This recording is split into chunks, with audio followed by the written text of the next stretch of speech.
Hello, नमस्कार साथियों, मैं राजा बीरबल आपका फिर से बीएस क्लासेस में हार्दिक स्वागत करता हूं। हमारा टॉपिक चल रहा था विद्युत, उसी को आगे कंटिन्यू करते हुए हम पढ़ते हैं। लास्ट क्लास में हमने पढ़ा था F बराबर QEB साइन थीटा और F बराबर ILB साइन थीटा। अब इसको थोड़ा सा समझते हैं हम कि सबसे पहले F बराबर Q V B sine theta. इसका एक हमने कंसेप्ट पढ़ा था कि यदि क्यू व बी दोनों क्या हो, समांतर हो, दोनों समांतर हो, या फिर क्यू या इसे आप कह सकते हो क्यू और बी दोनों क्या हो, समांतर हो, या फिर आप कह सकते हो कि आवेश चुंबकीय क्षेत्र बी के क्या है, समांतर है। ये थोड़ा अच्छा रहेगा, इसको लिख सकते हो आप क्यू चुंबकीय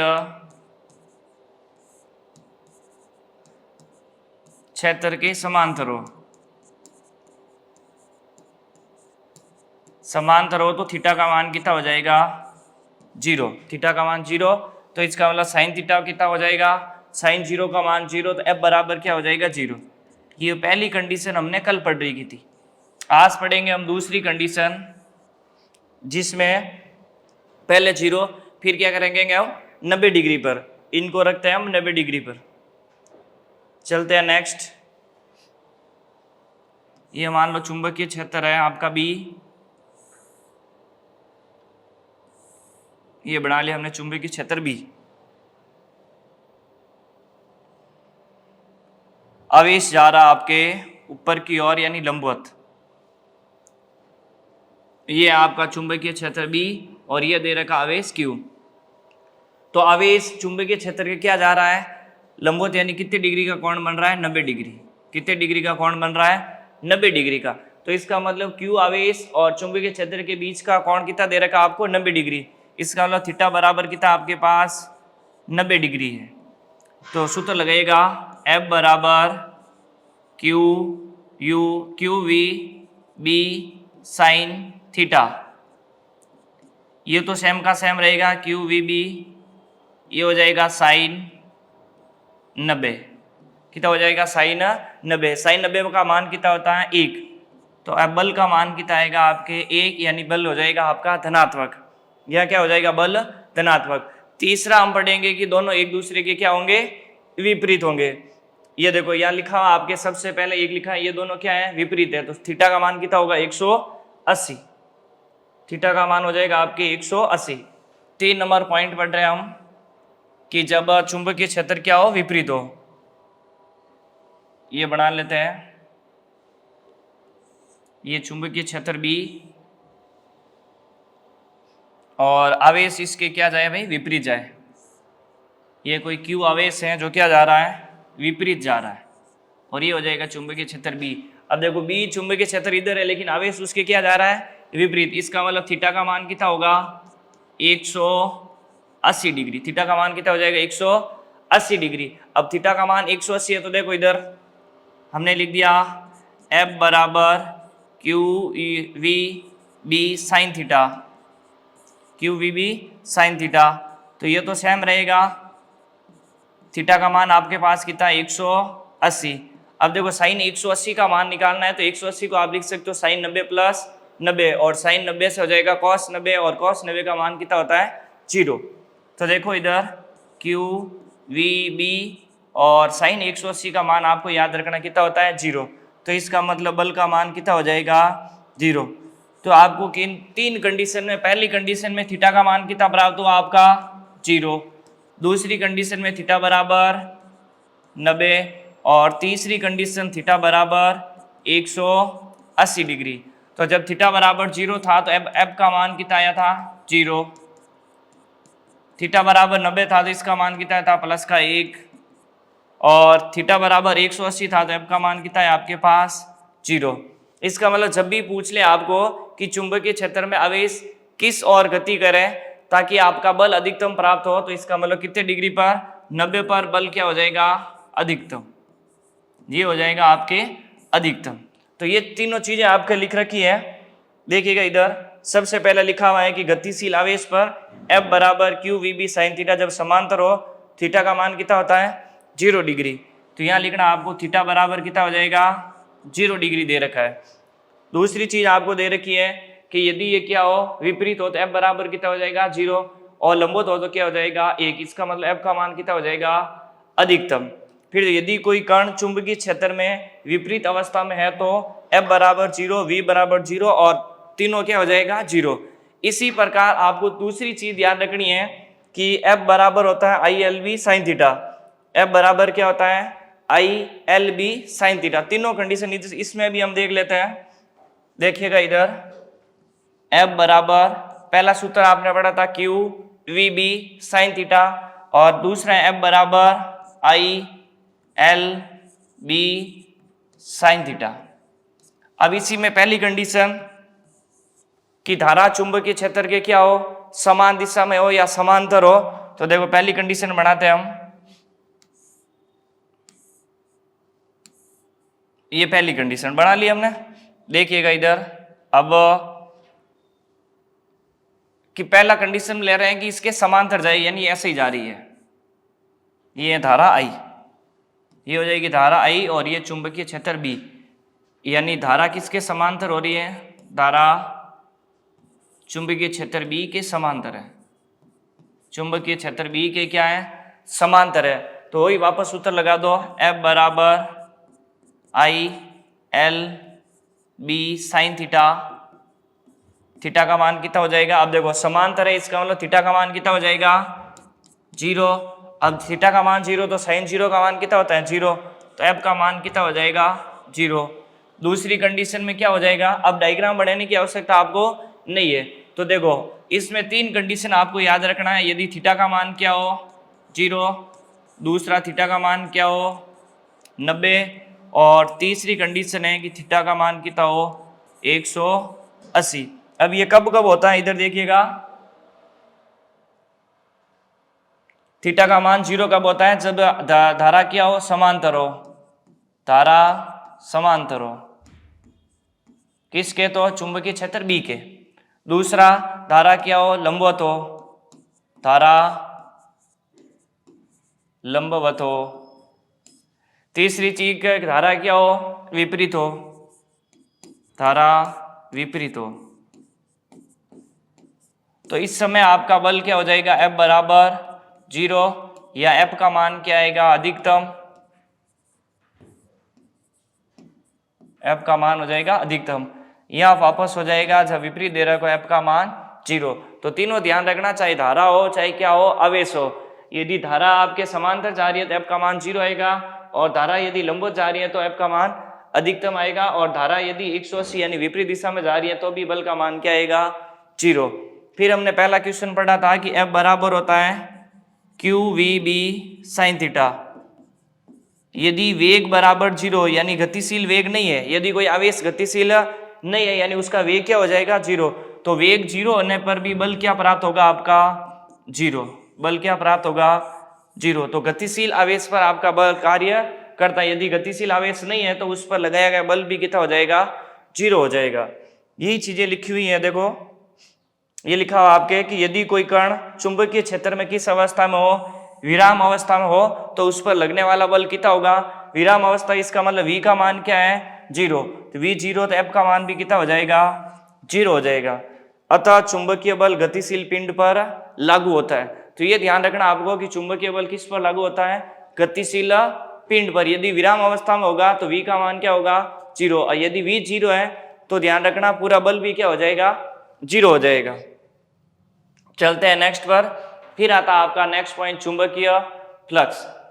अब देखो चुंबकीय फ्लक्स किसे कहते हैं किसी सतह से गुजरने वाली चुंबकीय बल रेखाओं की संख्या क्या कहलाती है आपके चुंबकीय फ्लक्स कहलाती है।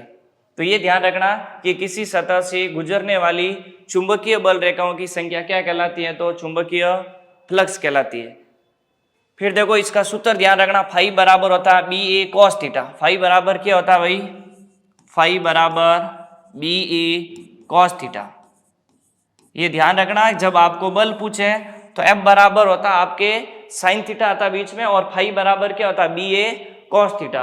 अब देखो यहाँ लिखा हुआ है कि फाई क्या है, चुंबकीय फ्लक्स, बी क्या है, चुंबकीय क्षेत्र की तीव्रता, और ए है सतह का क्षेत्रफल, और थीटा है आपके चुंबकीय क्षेत्र व सतह के बीच का कोण, बीच का क्या हो जाएगा, कोण। ये ध्यान रखना। तो तीनों चीज ध्यान रखना। बी हो जाएगा आपका क्या, चुंबकीय क्षेत्र, ए है आपके सतह का क्षेत्रफल, और कॉस थीटा आपका क्या है, चुंबकीय क्षेत्र और इन दोनों के बीच का कोण, और फाई हो जाएगा आपके क्या, चुंबकीय फ्लक्स। तो पता होना चाहिए कि चुंबकीय फाई का मतलब होता है चुंबकीय फ्लक्स, बी का मतलब चुंबकीय क्षेत्र की तीव्रता, ए आपका सतह का क्षेत्रफल, और थीटा होता है आपके बी और ए के बीच का कोण। फिर देखो आपको पूछ ले चुंबकीय फ्लक्स का मात्रक क्या होता है, तो वेबर। चुंबकीय फ्लक्स का मात्रक क्या होता है, वेबर।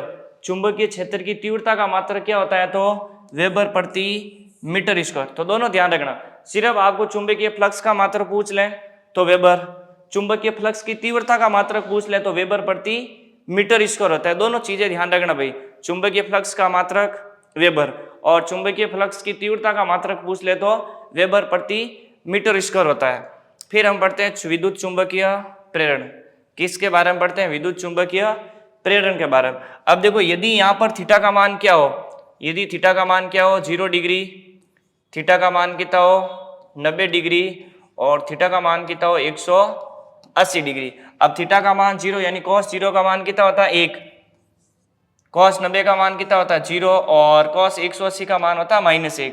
तो फ्लक्स का मान ध्यान रखना, यदि 180 आ रहा थीटा का मान बीच में, तो फ्लक्स का मान आएगा ऋणात्मक, और यदि थीटा का मान 0 हो तो क्या आएगा, धनात्मक यानी अधिकतम। यानी जब इन दोनों के बीच का कोण कितना हो, 0 डिग्री हो, उस समय चुंबकीय फ्लक्स का मान क्या होगा, अधिकतम होगा। यदि आपके चुंबकीय क्षेत्र और सतह के क्षेत्रफल के बीच का कोण कितना हो, 90 डिग्री हो, तो उस समय फ्लक्स का मान कितना होगा, 0 होगा।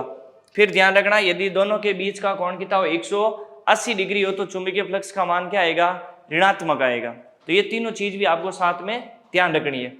तो फिर आता है आपका विद्युत चुंबकीय प्रेरण। विद्युत चुंबकीय प्रेरण का सिद्धांत 1831 में किसने दिया था, माइकल फेराडे और हेनरी जोसेफ ने। तो दोनों चीज ध्यान रखना भाई कि विद्युत चुंबकीय प्रेरण किसने दिया था, तो ये सिद्धांत दिया था 1831 में माइकल फेराडे और हेनरी जोसेफ ने दिया था। आगे ध्यान रखना, इसके बारे में किसने बताया था, तो ओरेस्टेड ने। पूछ ले कि चुंबकीय विद्युत चुंबकीय प्रेरण के बारे में किसने बताया था, तो ओरेस्टेड ने, और सिद्धांत किसने दिया था, तो माइकल फेराडे और हेनरी जोसेफ, दोनों ने दिया था। फिर आता है जब किसी कुंडली व चुंबक के मध्य अपेक्षित गति होती है, एक तो आपके चुंबक और दूसरी क्या है, कुंडली, इन दोनों के बीच यदि क्या होती है, अपेक्षित गति होती है, चाहे तो आप चुंबक को इस तरह के कुंडली को पास लो, या कुंडली को इस तरह के चुंबक को पास लो, यानी दोनों के बीच क्या होनी चाहिए, अपेक्षित गति होनी चाहिए। गति होती है तो चुंबकीय फ्लक्स में बार बार क्या होता है, परिवर्तन होता है, जिससे कुंडली में प्रेरित विद्युतवाहक बल उत्पन्न होता है। इस घटना को क्या कहते हैं, विद्युत चुंबकीय प्रेरण। तो फिर से समझ लें, विद्युत चुंबकीय प्रेरण किसे कहते हैं, एक चुंबक और दूसरी कुंडली दोनों के बीच अपेक्षित गति होती है, तो उसमें कुछ क्या होता है, फ्लक्स उत्पन्न होता है। लिखा देखो, मध्य अपेक्षित गति होती है तो उसमें चुंबकीय फ्लक्स में बार बार क्या होता है, परिवर्तन होता है, और जिससे क्या उत्पन्न होता है, आपके प्रेरित विद्युतवाहक बल उत्पन्न होता है, जिससे कुंडली में प्रेरित विद्युतवाहक बल उत्पन्न होता है, और इस घटना को क्या कहते हैं, विद्युत चुंबकीय प्रेरण। तो विद्युत चुंबकीय प्रेरण सिद्धांत किस पर कार्य करता है, तो जनरेटर। तो याद रखना, जनरेटर किस सिद्धांत पर कार्य करता है, तो विद्युत चुंबकीय प्रेरण पर, और किसने दिया था, तो फेराडे में। तो ध्यान रखना, जब देखो शब्द क्या आया है, फेराडे। आपको पता होगा कि शादियों का सीजन चलता है, क्या चलता है भाई, शादियों का सीजन। जब भी शादियों की सीजन चल रहा हो, तो जब दूल्हा और दुल्हन का क्या लिया जाता है, फेरा लिया जाता है। मान लो कि उसी समय क्या कट जाए, लाइट, फेरे के समय क्या कट गई भाई, लाइट कट गई। अब फेरे के समय लाइट कटी तो उस समय किसका प्रयोग करोगे आप, जनरेटर का। तो फेरे से याद रखना फेराडे, और जब फेरे लेते समय लाइट कटती है तो किसका प्रयोग किया जाता है, जनरेटर का। तो ये ध्यान रखना कि जनरेटर का नियम किस पर आधारित है, फेराडे के नियम पर आधारित है। और फेराडे ने कौन सा नियम दिया था, तो विद्युत चुंबकीय प्रेरण का सिद्धांत। तो ये तीनों चीजें आप एक दूसरे से कनेक्ट करके याद रख सकते हो। नेक्स्ट चलते हैं। अब देखो, सबसे पहले आपको चार डायग्राम दे रखे हैं, कि पहले में कुंडली और विद्युत दोनों, कुंडली और चुंबक क्या दे रखे हैं, इस तरह। दूसरे में आपको ध्यान रखना है कि चुंबक की ओर गति हो रही है और कुंडली क्या है, इस तरह। तीसरे में चुंबक की गति की ओर दिशा हो रही है कुंडली की, दूसरी बार चुंबक स्थित है। इस बार देखो कुंडली की गति की दिशा हो रही है लेकिन स्तर क्या है, चुंबक है। अब चाहे दोनों में हो विक्षेप होगा, चाहे कुंडली स्तर हो चाहे चुंबक हो, दोनों में से एक स्तर है तो उनमें विक्षेप होगा, यदि दोनों स्तर है तो कोई विक्षेप नहीं होगा। देखिएगा इधर सबसे पहला पॉइंट दे रखा है कि जब छड़ चुंबक को कुंडली के पास इस तरह रखते हैं, ये कुंडली के पास आपने इस तरह का, तो देखो इसमें कोई विक्षेप नहीं हो रहा है। क्या कोई विक्षेप हो रहा है इसमें? देखो ये आपका दे रखा है गैल्वेनोमीटर, जो गैल्वेनोमीटर की सुई में कोई विक्षेप नहीं होता है, क्योंकि कुंडली और इस तरह चुंबक दोनों क्या इस तरह, कुंडली भी इस तरह है और चुंबकी क्या इस तरह है। अब दोनों इस तरह है तो चुंबकी सुई में कोई विक्षेप नहीं होगा, यानी गैल्वेनोमीटर आपको कोई भी दिशा नहीं दिखाएगा। लेकिन जैसे ही आप चुंबक के नॉर्थ पोल को पास लाओगे तो ये विपरीत दिशा में आपका विक्षेपित होगा। तो पहला लिखा हुआ है कि जब छड़ चुंबक को कुंडली के पास इस तरह रखते हैं, कुंडली के पास क्या रखते हैं, इस तरह रखते हैं, तब धारा मापी शून्य विक्षेप बताता है। इससे स्पष्ट होता है कि कुंडली में धारा क्या है, शून्य है। इसका मतलब कुंडली और विद्युत चुंबक, कुंडली और चुंबक दोनों इस तरह हैं तो इसमें धारा का मान क्या होगा, शून्य होगा और चुंबक की सुई में भी विक्षेपित नहीं होगी। दूसरा पॉइंट कह रहा है आपको कि छड़ चुंबक के उत्तरी ध्रुव को, जो आपको छड़ चुंबक दे रखी है ये रहा नॉर्थ पोल को, चुंबक की ओर क्या कर रहे हैं, गति कर रहे हैं, तो चुंबक की सुई उसके विपरीत दिशा में क्या हो रही है, विक्षेपित हो रही है। क्योंकि देखो ये नॉर्थ पोल इधर आ रहा है तो ये इधर से क्या होगी, विक्षेपित होगी। अब जरूरी नहीं है कि नॉर्थ पोल, आप नॉर्थ पोल को इधर से लो तो चुंबक की सुई उधर उसके ऊपर विपरीत विक्षेपित हो जाएगी। मान लेते हैं कि हम इधर से लेके आ रहे हैं, भाई जरूरी नहीं है कि नॉर्थ पोल इधर से लाए, नॉर्थ पोल को आप इधर से पास लाओ तो जिस और ये गति करेगा तो ये चुंबकीय सुई इसके विपरीत आएगी, तो इस समय विपरीत कैसे हो जाएगी, ये चुंबकीय सुई ऐसे विक्षेपित होगी। तो ये ध्यान रखना, जिस और ये गतिशील हो रहा है उसके विपरीत दिशा में चुंबकीय सुई क्या होगी, विक्षेपित होगी। तो यही कह रहा आपका कि छड़ चुंबक के उत्तरी ध्रुव को कुंडली की ओर गति करवाते हैं तब धारा मापी में दाईं ओर विक्षेपित होता है। क्या आता है, दाईं ओर विक्षेपित आता है। तो चुंबक को इस तरह करते ही विक्षेपित क्या हो जाएगा, शून्य। तो जब चुंबक गतिशील होगी तब विक्षेपित होगा, अन्यथा विक्षेपित नहीं होगा। जैसे ही चुंबक को क्या करोगे, इस तरह करोगे तो उस समय क्या हो जाएगा आपका विक्षेपित क्या हो जाएगा, शून्य। तीसरा पॉइंट कह रहा है यदि चुंबक के उत्तरी ध्रुव को कुंडली से दूर ले जाते हैं, आप कुंडली से क्या ले जा रहे हो, दूर। ये देखो नॉर्थ पोल को कहाँ ले जा रहे हो, दूर ले जा रहे हो, तो चुंबक की सुई विपरीत दिशा में क्या होगी, विक्षेपित होगी। तब धारामापी में विक्षेप पहले की अपेक्षा में विपरीत अर्थात बाईं ओर चुंबक को स्तर करते ही विक्षेपित हो जाता है। तो ये चीज आपको ध्यान रखनी है कि यदि आप नॉर्थ पोल को पास ला रहे हो तो ये क्या हो जाएगा, गतिशील है, तब नॉर्थ पोल को आप पास ला रहे हो तो ये कहाँ जाएगा, इसके विपरीत दिशा में अर्थात उसके दाईं ओर जाएगा। लेकिन यदि आप नॉर्थ पोल को इससे दूर ले जा रहे हो तो चुंबकीय सुई इसके क्या हो जाएगी, विपरीत विक्षेपित होगी, ये ध्यान रखना। और चुंबक को हमेशा इसी ओर से गतिशील रखना है। तो ये तीनों पॉइंट आशा करते हैं कि आपको समझ में आ गया। पहला पॉइंट है कि कुंडली और स्तर दोनों को क्या रखो, इस तरह रखो, तो चुंबकीय सुई में कोई विक्षेपित नहीं होगा, तो धारा भी प्रवाहित नहीं होगी। दूसरा पॉइंट कह रहा है कि यदि चुंबक के नॉर्थ पोल को आप कुंडली की ओर गति कराते हो तो कुंडली में जो आपकी चुंबकीय सुई उसके विपरीत दिशा में अर्थात उसके दाईं ओर क्या होगी, विक्षेपित होगी। अब आप क्या करो कि वापस कुंडली को, नॉर्थ पोल को कुंडली से क्या ले जा रहे हो, दूर ले जा रहे हो, तो जो चुंबकीय सुई उसके विपरीत थी अब उससे वापस क्या हो जाएगी, उल्टी, यानी पहले दाईं ओर थी तो अब किस ओर हो जाएगी, बाईं ओर हो जाएगी। तो ये तीनों पॉइंट आपको याद रखना है। चौथा कह रहा है आपको कि अब चुंबक के दक्षिणी ध्रुव को कुंडली की ओर करके उपरोक्त कार्य को दोहराते हैं तब हम देखते हैं कि धारामापी में विक्षेप पूर्व प्रयोग में प्राप्त विक्षेप के विपरीत दिशा में आता है। विपरीत दिशा में यदि आप एस पोल को लाओगे तो ये इधर जाएगी, जैसे देखो आपको डायग्राम दे रखा है। अब इसको साउथ पोल को लाओगे तो ये पहले आपके नॉर्थ पोल को आप पास ला रहे थे, अब देखो नॉर्थ पोल को पास ला रहे थे तो इसका विक्षेप हो रहा था इधर। यदि आप यही साउथ पोल को पास लाओगे, किस पोल को लाओगे, साउथ पोल को, तो उस समय इसका विक्षेप किस तरफ होगा, इस तरफ होगा, क्योंकि इसके विपरीत दिशा में। यदि आप साउथ पोल को कहाँ ले जाओगे, दूर, साउथ पोल को चुंबक से कहाँ ले जाओगे, दूर। तो पहले इस तरफ हो रहा है, तो अब किस तरफ आएगा, आपके इस तरफ आएगा। तो जो नॉर्थ पोल में आपके साथ घटनाएं हो रही थी उसकी विपरीत किस में होगी, साउथ पोल में जो भी घटना होगी आपका नॉर्थ का क्या कर दो, पूरा साउथ उल्टा कर दो। तो एक चीज आपको याद रखनी है, चाहे तो नॉर्थ वाली रखो चाहे साउथ वाली रखो। आप नॉर्थ की याद रख लो, साउथ पूछे तो उसकी उल्टा दिशा ले लो। पहले में तो आपको पता है दोनों इस तरह, तो विक्षेपित शून्य यानी चुंबकीय सुई विक्षेपित नहीं होगी। एन को पास ला रहे हो तो विपरीत दिशा में, साउथ पर लाओगे तो उसके विपरीत वापस आ जाएगी। यदि आप एन को दूर ले जा रहे हो तो उसकी वापस विपरीत आ रही है, और यदि एस को ले जाओ तो इसका वापस क्या कर दो, विपरीत कर दो। तो आप पहले एन के याद कर लो, फिर आप जबकि एग्जाम में यदि आपको साउथ पोल का पूछ ले तो एम का जो आपको उत्तर याद है उसका उल्टा उसका उत्तर भर देना। तो ये चीजें आपको याद रखनी है। देखिएगा इधर 5 नंबर कह रहा, अब यदि चुंबक को इस तरह कर कुंडली को गति करवाते हैं तब भी धारामापी में क्या होता है, विक्षेप आता है।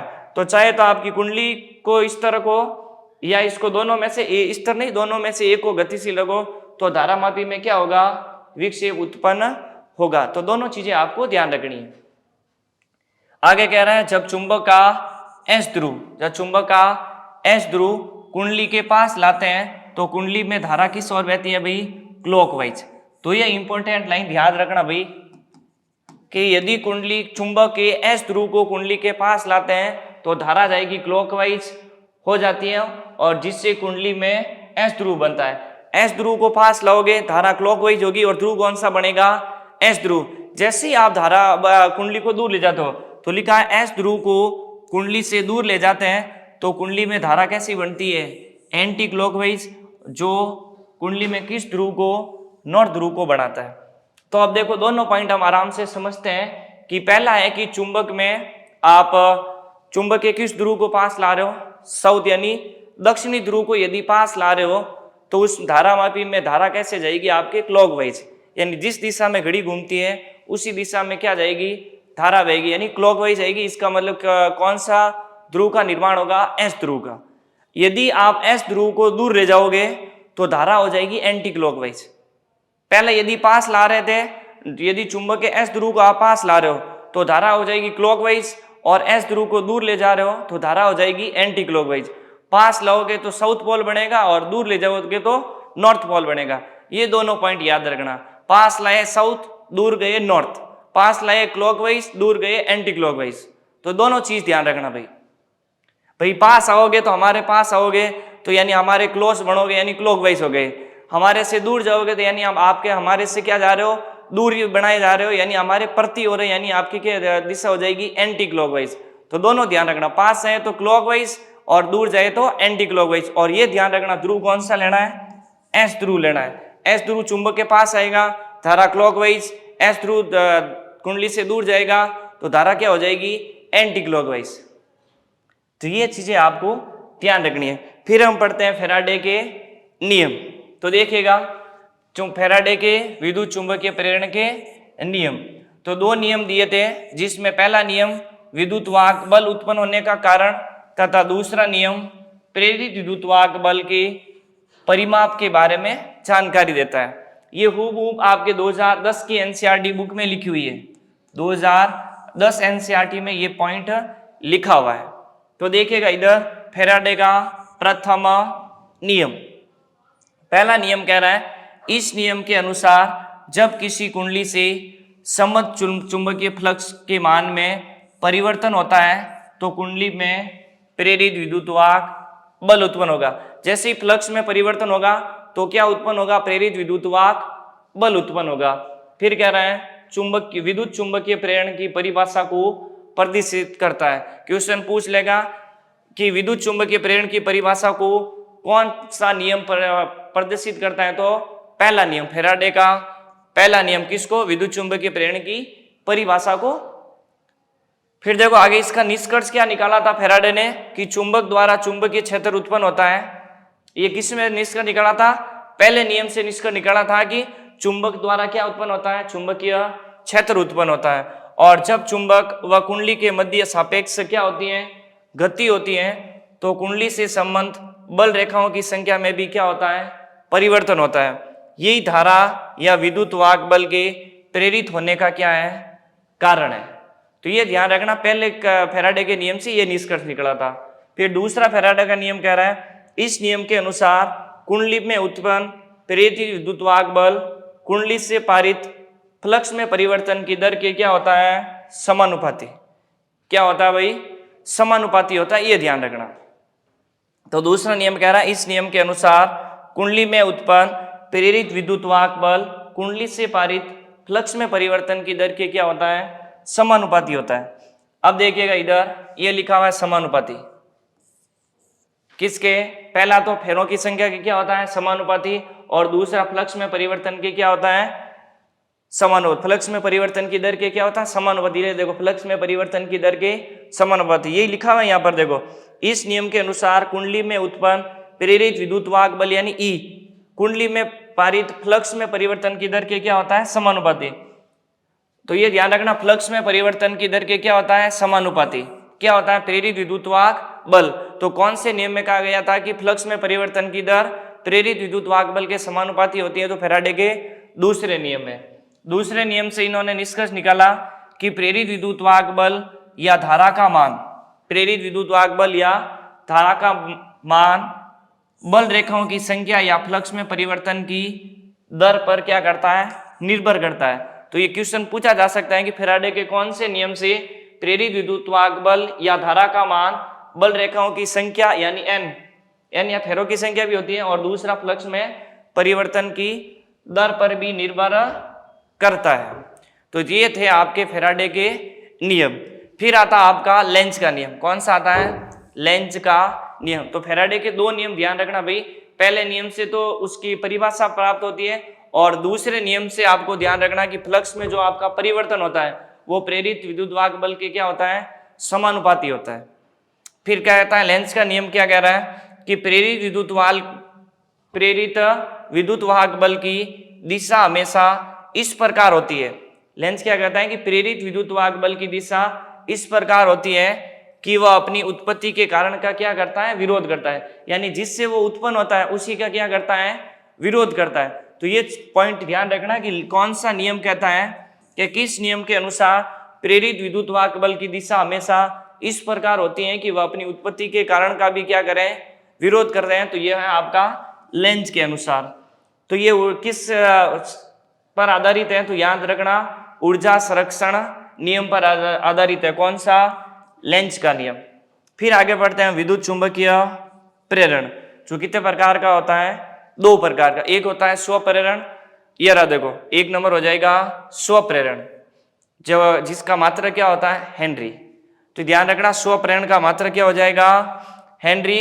और जो इसका ध्यान रखना परिभाषा, जब किसी एक कुंडली से समवर्त चुंबकीय फ्लक्स में परिवर्तन होने पर उसी कुंडली में विद्युतवाहक बल उत्पन्न हो। तो ध्यान रखना क्या कह रहा है, जब किसी एक कुंडली से समवर्त चुंबकीय फ्लक्स में परिवर्तन होने पर उसी कुंडली में विद्युतवाहक बल हो। यानी जिस कुंडली में चुंबकीय फ्लक्स में परिवर्तन हो रहा है उसी कुंडली में यदि विद्युतवाहक बल उत्पन्न हो रहा है उससे तो कहोगे स्व प्रेरण। यदि जिस कुंडली में चुंबकीय फ्लक्स उत्पन्न हो रहा है और अन्य कुंडली में विद्युतवाहक बल उत्पन्न हो रहा है तो उससे कहोगे आप अन्योन्य प्रेरण। अन्योन्य यानी अन्य में। तो ये ध्यान रखना। तो इसका उदाहरण है आपका जनरेटर और डायनेमो। जनरेटर और डायनेमो किसका उदाहरण है, स्व प्रेरण के। दूसरा आता है अन्योन्य प्रेरण। ये लिखा है देखो, जब एक कुंडली में समवर्त चुंबकीय फ्लक्स में परिवर्तन होने पर दूसरी कुंडली में विद्युतवाहक बल उत्पन्न होता हो। पहली कुंडली में चुंबकीय फ्लक्स उत्पन्न हो रहा हो और दूसरी कुंडली में क्या हो रहा हो, आपके विद्युतवाहक बल उत्पन्न हो रहा हो, तो ध्यान रखना वो हो जाएगा स्व प्रेरण। और दूसरी में हो रहा हो तो अन्योन्य प्रेरण, जिसका मात्रक होता है हेनरी। और ये काम करता है आपके, इसका उदाहरण है ट्रांसफॉर्मर, इसी सिद्धांत पर कार्य करता है। अब ट्रांसफॉर्मर का काम होता है ऐसी वोल्टेज को कम या फिर ज्यादा करना।